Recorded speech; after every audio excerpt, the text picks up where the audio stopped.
So we've just finished an awesome flight session. What we're going to do now is take you through the steps of packing up and disassembling the kite. So to start, what I'm going to do is take my 2 flight loops here and the winder, so neatly stored in the sleeve.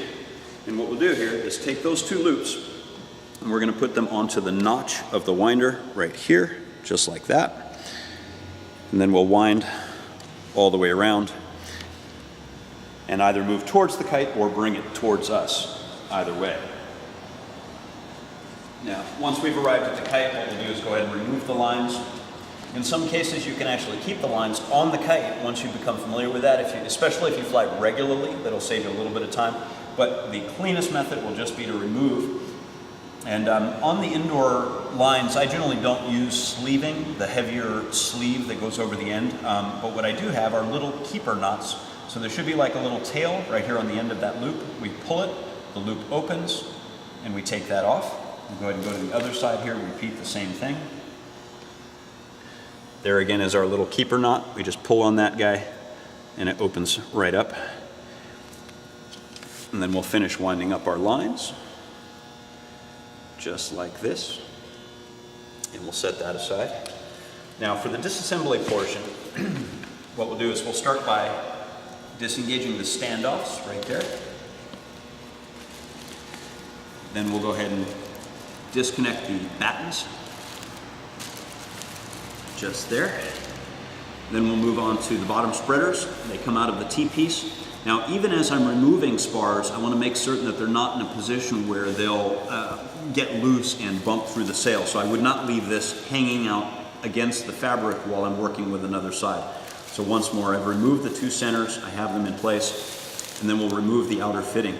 Now, some people will tend to pull, but it'd be kind of a volatile process in terms of removing the fitting. So once more, taking care with the other end, and we'll keep that out of the way. What I'm doing here is I'm actually going to place my thumb up against the edge of the fitting right here, and then I use my thumb to create pressure. Sometimes on the new fittings, it doesn't work super easily, so the other way would be to take your thumb like that and press. And the key is you're just breaking the seal or the tension at the end. The main thing that I'm stressing here is that it does not require brute force. A little bit of finesse will go a long way. So we'll take that spar, set it aside, out of the way. Once more, come to the other side here. I'm going to use that other technique I just showed you. I use my own thumb as the push guide. We set the spars aside. Now we'll move on to the top spreader. That comes out right here, just like that. And then we take, on the Kaiju at least, the battens, of course, are inserted into the nose piece here. So what we'll do is just pull that out of the corner pocket until the end of the spar is actually past the trailing edge here. You can see. And once more, we'll do the same on the other side. Popping it out of the pocket. Make sure that the end extends past the end of the sail.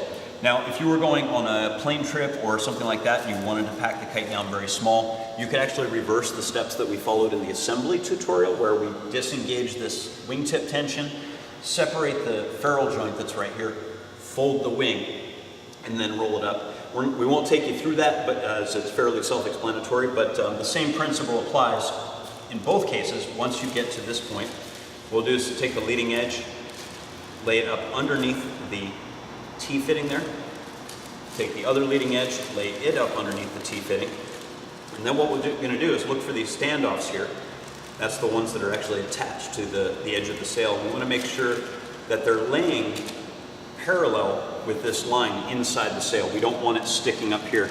And just to illustrate that visually, I'm going to move the standoff outside the kite here. So to be clear, when the standoff is inside, we don't want it sitting up like that. We do want it actually parallel with the sail, but inside.